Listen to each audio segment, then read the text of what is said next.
Ang umaga ang pinakapaborito kong oras sa isang araw.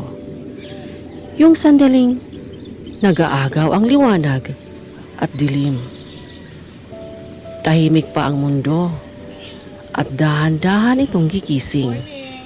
Sa ganitong oras, mas malinaw mong maririnig ang kalikasan. Mga ibon na umaawit, parang unti-unting binubuksan ang simula ng bagong araw.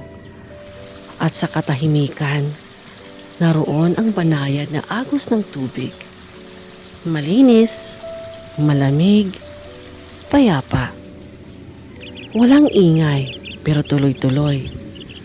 Parang buhay natin. Hindi kailangang madaliin para umusad. Sa bawat dahon, may bakas ng umaga. Sa bawat patak ng hamog, may katahimikan. Sa gitna ng lunti ang paligid, may isang tahimik na kanlungan na niyayakap ng tubig, mga puno at katahimikan. Ang lugar na ito ay bahagi ng JEFSPA o Juanito Eco Farm School for Practical Agriculture sa Cananga, Leyte. Isang lugar ng kaalaman, pananalig at pag-asa.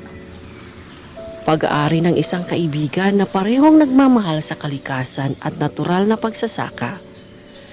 Sa mga ganitong umaga, sa ilalim ng mga puno habang sumasabay sa himig ng ibon at sa tuloy-tuloy na agos ng tubig, mararamdaman mo na hindi lahat kailangang madaliin.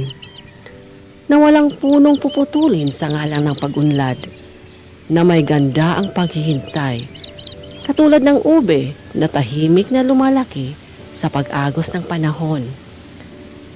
At sa aking paglisan sa paraisong ito, babaunin ko ang kapayapaan na tahimik kong natagpuan.